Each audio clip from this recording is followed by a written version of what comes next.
Et donc, c'est ce prix-là qu'on a payé de 1963 jusqu'à 1990. Il a fallu attendre 1990 avant que quelque chose de puissant n'intervienne pour remettre en cause de manière fondamentale le pouvoir sur ses assises. Mais immédiatement, là, vous voyez que dès le mois d'avril, on dit ah, ce processus-là ne peut pas aller sur son terme, ne peut pas balayer le régime, alors que vous avez vu en Égypte, en Tunisie et autres dans la dernière période, les mouvements commençaient à balayer les équipes qui avaient au pouvoir. Toujours est-il que dans la situation de Golais, au mois de mai, les syndicats indépendants se sont reconstitués. Le 2 mai 1991 s'est constitué le Code FOB, et comme le confrère Tété vous l'a dit hier, c'est avec cette constitution à laquelle nous avons été que le mouvement de relance de la mobilisation du peuple togolais s'est amplifié avec la première grève générale humanitaire jusqu'à la démission de Yadema, qui a eu lieu du 6 au 12 juin. Je puis vous assurer que cette grève, lorsqu'elle a duré, était arrivée à la veille du 12 juin, et Yadema a été sonné par ce mouvement qu'il était prêt de partir. Et nous avons appris par la suite qu'il avait commencé à négocier avec les autorités togolaises à partir en exil avec 500 de ses collaborateurs. Ce que les autorités françaises trouvaient trop nombreux. Et ils étaient en train de discuter lorsque des acteurs politiques togolais sont partis de trouver pour lui dire qu'il ne fallait pas partir, qu'il fallait rester, mais pour tenir la conférence nationale. Il suffisait simplement qu'il octroie la conférence nationale et puis, bon, il va rester. Et c'est ce qui s'est passé. Et la grève a été sabotée à travers ces fameux accords du 12 juin que nous ne pouvons pas nous avons dénoncé. Il y a eu l'octroi de la conférence nationale, bon, qui a été un moment important pour le peuple togolais, puisqu'on a fait le bilan du régime. Les différentes organisations sont venues expliquer ce qu'elles ont vécu depuis 1963. Ça a été le discours. On a parlé de l'assassinat de Olympico à cette conférence nationale et tout, mais j'ai la faiblesse de penser qu'on aurait pu obtenir beaucoup plus que les choses, les révélations qui ont été faites sur les méfaits du régime de Nassib Yadema au cours de cette conférence, c'est-à-dire qu'on aurait pu obtenir son départ si nous avions résisté quelque peu à travers la première grève générale qu'il y a eu. Et au sortir de cette conférence nationale, les institutions de la transition qui ont été mises en place et dont nous avions l'honneur de faire partie, puisque nous étions membres du HCR, mais une fois que cette conférence ayant duré du 8 juillet au 28 août, et à la fin de sa tenue, dès le mois de septembre, le Haut Conseil de la République a été mis en place, le gouvernement également, les institutions ont commencé à fonctionner, mais c'est très tôt, dès le 1er octobre, qu'une entreprise de déstabilisation qui l'a traduisait la crise que les nouvelles institutions mises en place par la conférence nationale introduisaient dans ce système de dictature qui avait été mis en place depuis 1967 et qui voyait les Yadema remettre en cause les prérogatives qui ont été enlevées par la conférence nationale, remettait en cause la décision qu'un autre pouvoir que le sien puisse venir se mettre en place, même si on avait concédé qu'on le maintiendrait comme des institutions, certes, le président de la République sans pouvoir, mais qui convoquait quand même le Conseil des ministres. Bon, donc les gens venaient lui rendre compte de ce qui se passait, etc., etc. Mais non, cela ne suffisait pas. Il fallait qu'il reprenne la plénitude du pouvoir et l'ensemble des prérogatives qui lui avaient été enlevées par la conférence nationale. Et c'est ainsi qu'il enverra ces troupes qu'on qualifiera très contrôlées, mais ils étaient bien contrôlés par lui, pour attenter à la ville de Kofigo, qui à l'époque avait établi ses quartiers à l'hôtel de février. Heureusement pour lui qui a été prévenu par des gens qui lui ont dit qu'on avait détenu l'opportunité, il s'est échappé de son appartement juste avant l'arrivée de ces militaires factieux. Et la même tentative va se renouveler le 8 octobre, puisqu'on va tenter de la même manière d'aller le reprendre 7 jours exactement après. cette tentative également va échouer. Mais je dois indiquer que la toute première tentative qui a eu le 1er octobre a échoué parce que spontanément, il y a eu une formidable mobilisation populaire qui a été entourée le palais de l'hôtel du 2 février où il résidait, et donc devant ça, les militaires ont dû replier. 8 octobre, même chose, échec. Et à partir de là, c'est à l'intérieur même de l'armée que la crise doit s'introduire, puisque le 18 octobre, des éléments de la garde présidentielle ont pris en otage Eyadema lui-même. Et c'est une façon pour des soldats du rang de régler la question à leur manière, mais bon, malheureusement, c'est pas très bien ce qui s'est passé. Il y a eu une mauvaise coordination de leur part qui a fait que, bon, ils ne soient pas descendus à la radio pour proclamer le pouvoir d'Eyadema déchu ou quelque chose de la sorte, mais toujours est-il que, lorsqu'ils l'ont pris en otage, ce n'était pas pour lui faire du bien, c'était pour le démettre. Bon, il n'a pas communiqué avec eux, il semblerait qu'il les aurait appelés à la raison, il les a réunis après, leur a donné un peu de sous, et tout ça est rentré dans l'ordre par la suite. Le 27 novembre, il y aura la troisième tentative de déstabilisation du gouvernement de Kofi, avec une sortie des militaires dans les rues de Lomé, qui tirait sur tout ce qui bougeait. Vous verrez également sur les images tout à l'heure, il y a eu beaucoup de femmes qui vaquaient à leurs occupations matinales, qui ont été arrachées, dont certaines ont eu le crâne complètement explosé par les balles de terre et tout. Et en fait, c'était les mêmes militaires qui incontrôlés, qui intervenaient en faisant des proclamations, disant des proclamations à la radio, qui remettaient en cause le pouvoir de la transition qui avait été mis en place par la conférence nationale. Et ce mouvement qui a commencé le 27 novembre va durer jusqu'au 3 décembre 1991 avec le fameux assaut sur la prémature où on va tirer à coups de roquettes et d'obus de chars, des bombes incendiaires qui vont endommager sérieusement le palais de la prémature. Vous verrez également les images tout à l'heure. Et Kofi sera capturé, emmené à Eyadema. Va s'en suivre toute une série de tractations entre Eyadema, avec pour médiation l'ambassadeur de France pour de lait et le reste de la classe politique togolaise, jusqu'à la signature le 31 décembre 1991 du fameux nouveau contrat social qui va être, disons, une sorte de gentleman agreement qui va mettre en place un nouveau régime distinct de celui que la conférence nationale avait été mise en place,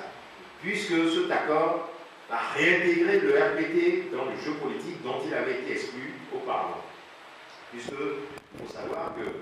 après la conférence nationale, le gouvernement qui avait été mis en place ne comportait pas seulement le RPT, il ne le pouvait pas d'ailleurs.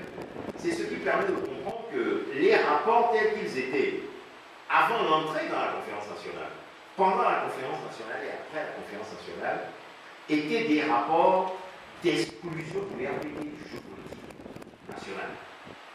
Si le gouvernement qui a été mis en place au moment de la conférence nationale ne comportait pas seulement le RPT, mais certes, préserver et adhérents sauver des institutions, mais ça c'est parce que c'était nos acteurs politiques togolais qui l'ont voulu, parce qu'ils disaient que bon, il fallait qu'il soit là, qu'il n'y ait pas de problème avec l'armée, etc., ce qui était faux. Mais si le gouvernement avait cette composition-là, c'est donc que les rapports politiques réels qui étaient dans le pays avaient balayé le régime du RPT. Ça ne souffre pas l'ombre d'un doute. Parce que le reflet des institutions, ou plutôt les institutions reflètent ce que les rapports politiques réels tels qu'ils sont dans le pays. Eh bien, c'est ça qui nous permet de dire que, en réalité, à cette date-là, le Togo aurait dû normalement déjà beaucoup changer. Et s'il n'a pas changé,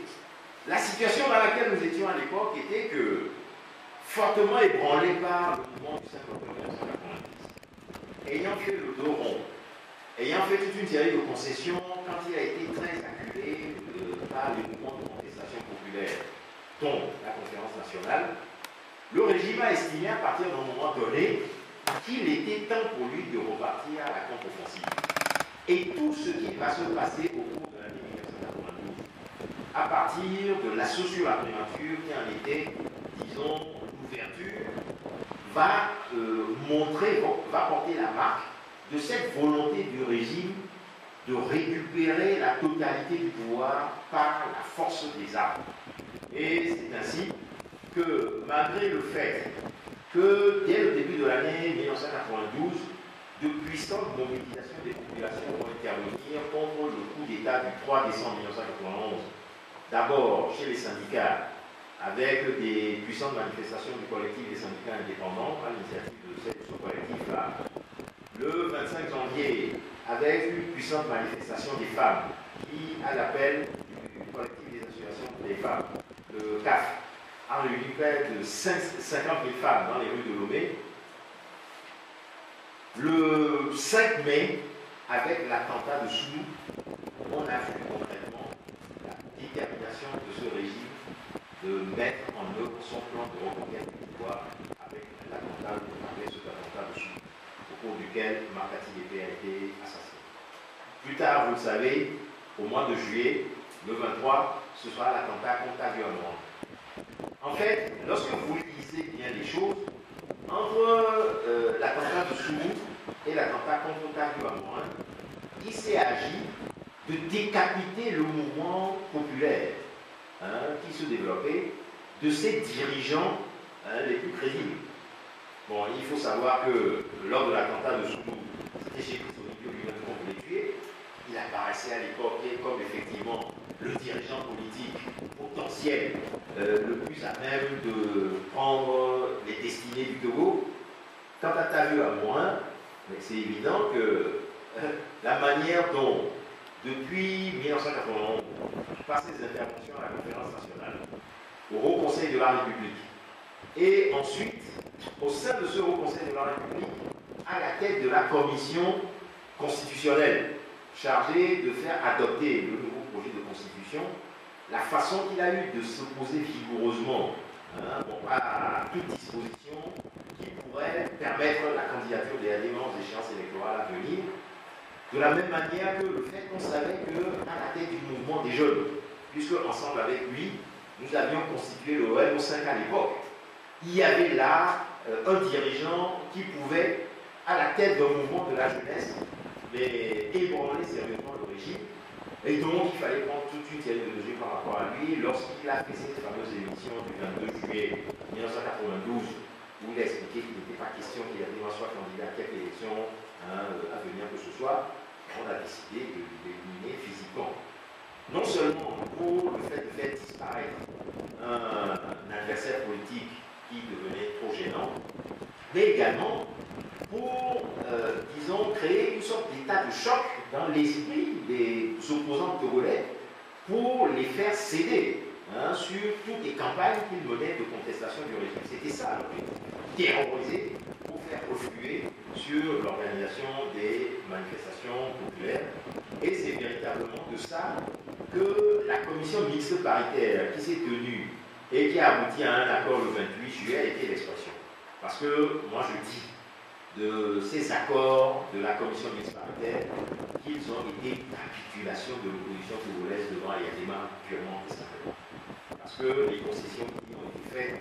n'avaient pas lieu d'être et en tout état de cause n'ont rien arrangé dans la situation togolaise jusqu'à aujourd'hui,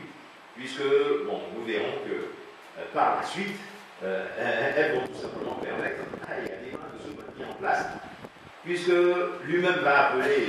au vote de la constitution togolaise le 27 septembre, celle qui a été adoptée par référendum.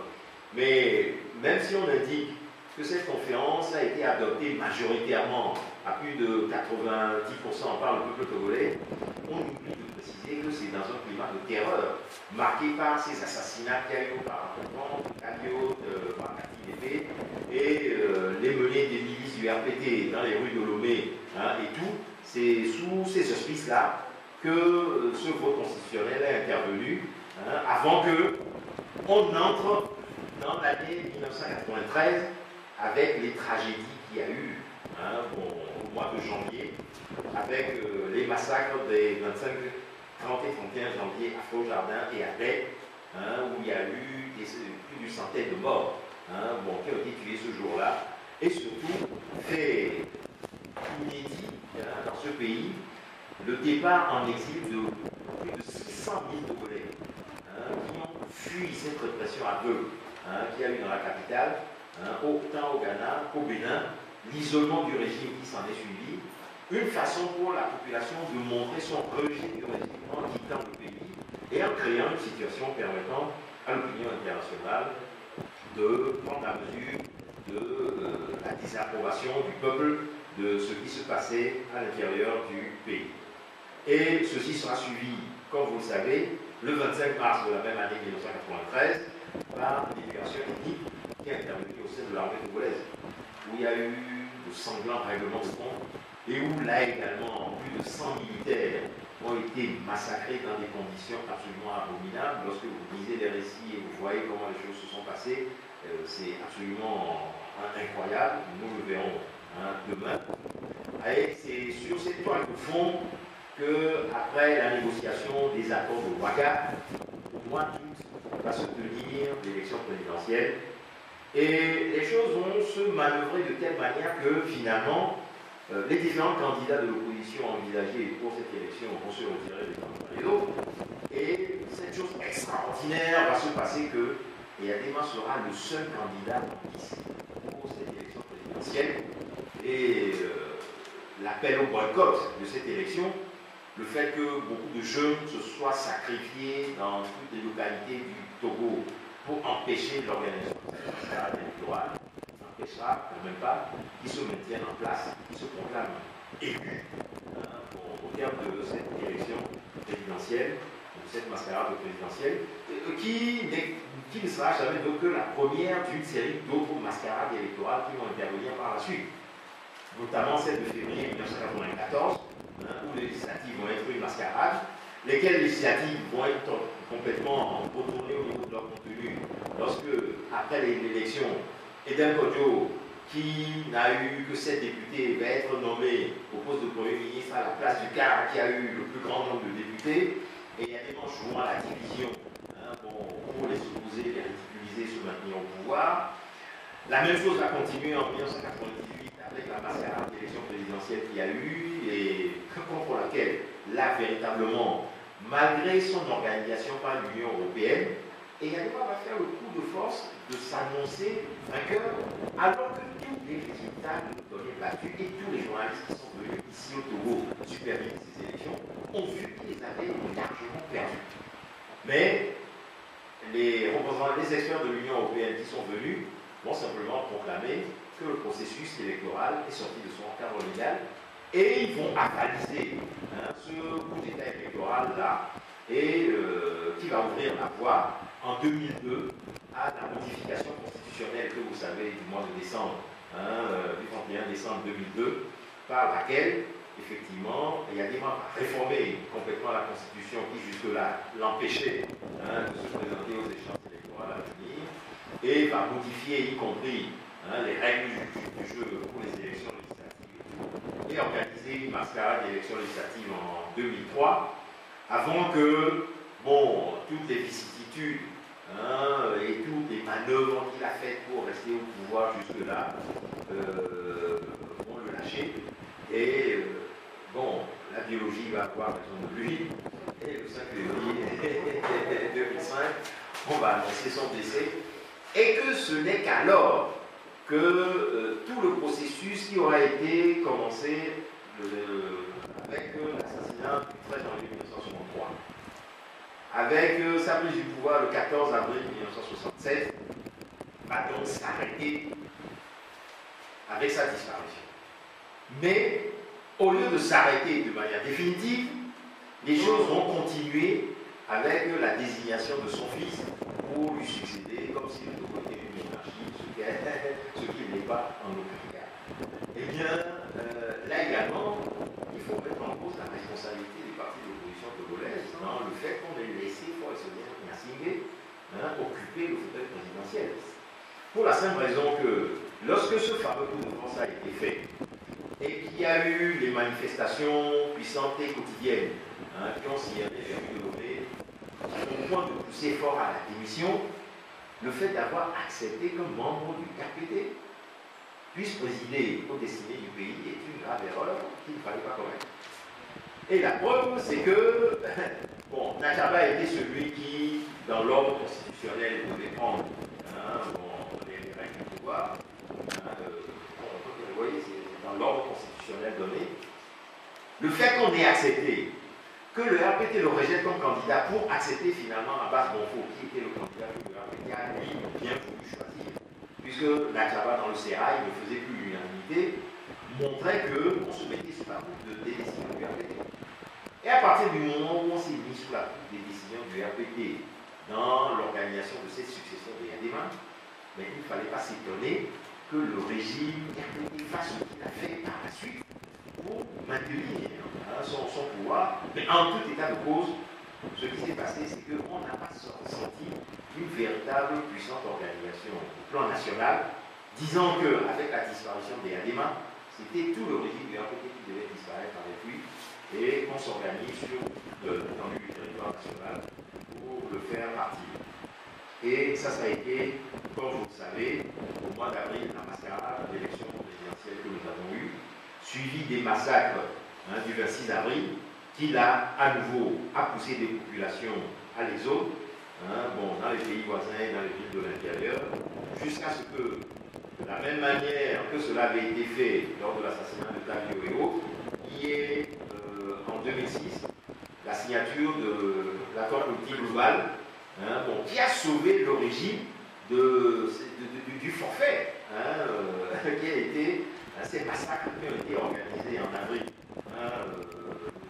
de 2005 et la constitution du gouvernement qui s'en est suivi par ensuite. 2007 a marqué la mascarade d'élections législatives, comme vous savez, la plus inéquitable répartition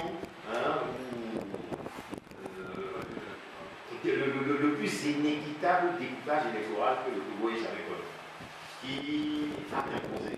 que pour élire un député dans certaines régions, il faut 100 000 voix, dans d'autres, il n'en faut que 10 000, ailleurs même moins. Bon, tout ceci montre que, en réalité, ce sont les mêmes règles d'un régime dictatorial qui prévalent jusqu'alors et jusqu'au mois de mars de l'année 2010 où la nouvelle mascarade présidentielle, d'élection présidentielle, a montré que nous sommes toujours dans la même situation où, même battu à plein dur dans les urnes, le régime RPT proclamera toujours un résultat selon lequel c'est son candidat qui a gagné, comme nous les avons vus avec l'élection présidentielle du 4 mars 2010. Bon, tout ceci boucle la boucle d'une longue série d'événements politiques qui font que nous allons de trahison en trahison. Et depuis cette mascarade du 4 mars 2010 et la proclamation de ces faux résultats, vous avez vu comment par la suite la tenue d'un dialogue entre l'ANC finalement, le cas et le RPT a clos l'épisode de la crise ouverte par la proclamation de ces faux résultats et de toutes ces puissantes marches que nous avons eues au lendemain du 4 mars et qui ont duré 2 années durant. Subitement, tout ça a été arrêté par une négociation et vidé de son contenu. De la même manière, tout ce qui se passe depuis avec le CST, puissante mobilisation que nous avons eue, qui aurait en continuant permis d'ébranler sérieusement ce régime, aujourd'hui avec la recherche d'un dialogue pour aller à de nouvelles élections législatives qui s'annoncent d'ores et déjà comme de gigantesques mascarades. Si vous savez ce qui se passe à l'intérieur du pays et ce qui se passe là-bas à la CENI, tout ça montre que nous sommes toujours dans ce schéma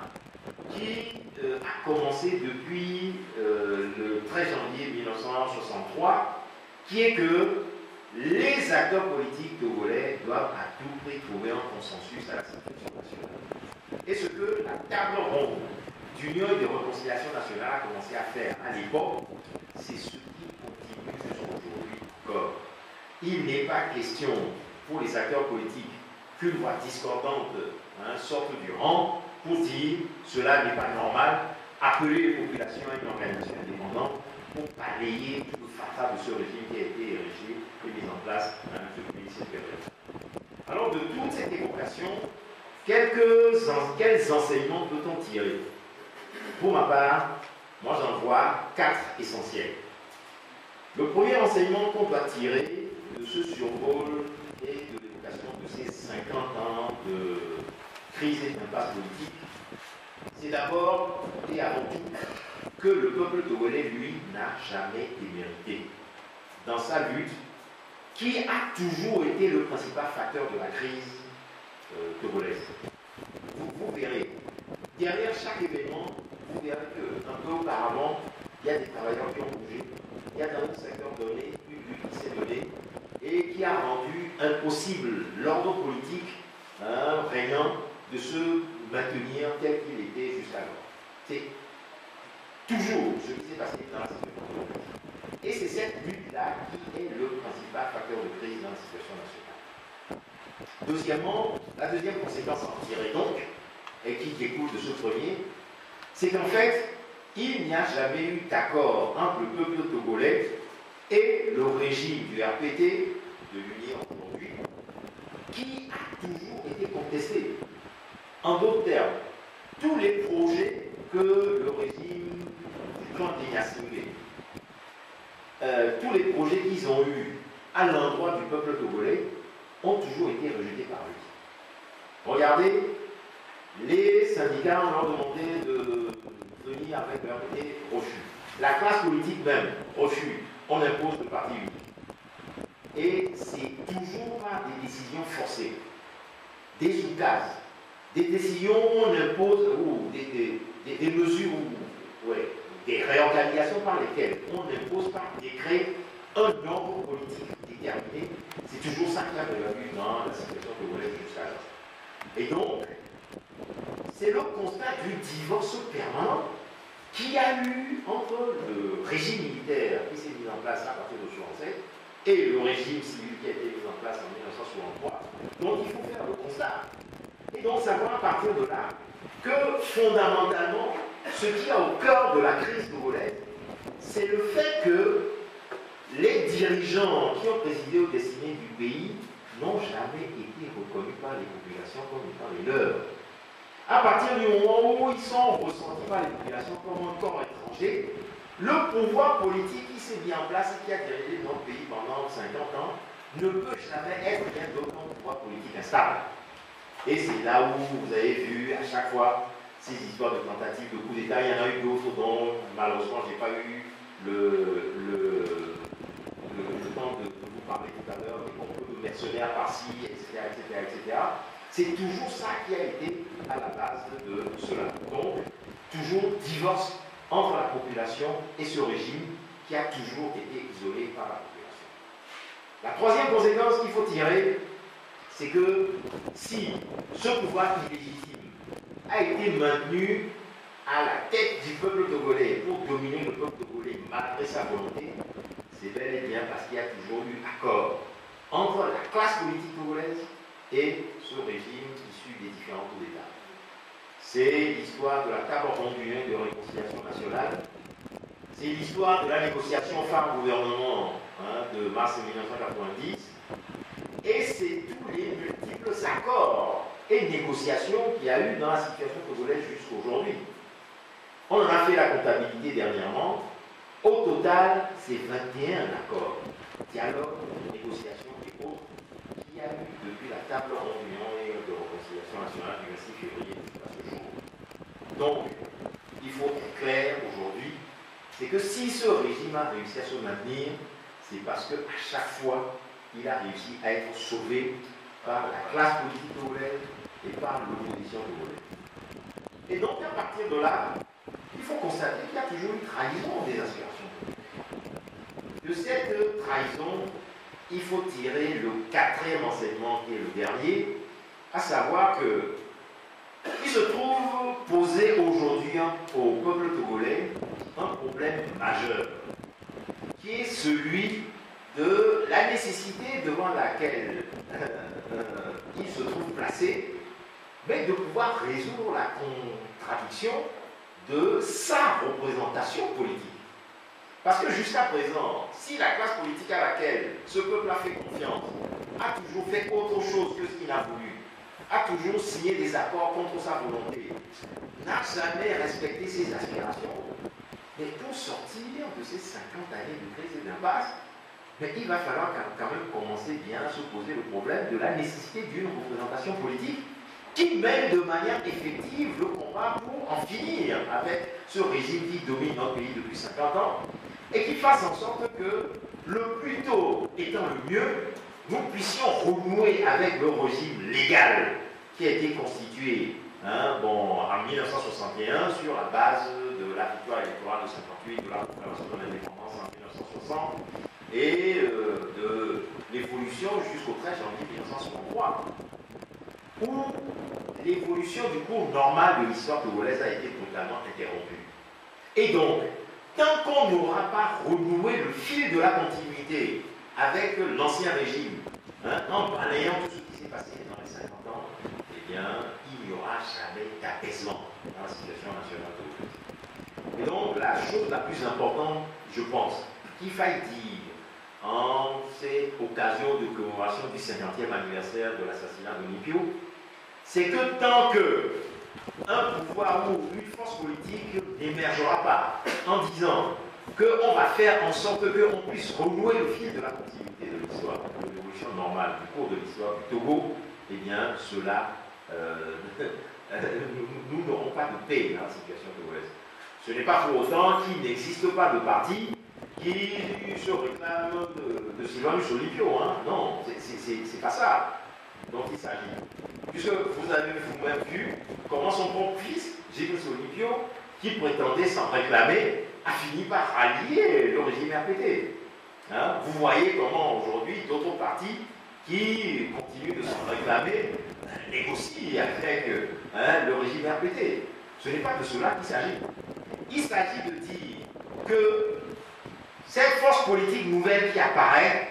n'accepte pas les assassinats comme mode de règlement des différents politiques dans la situation togolaise.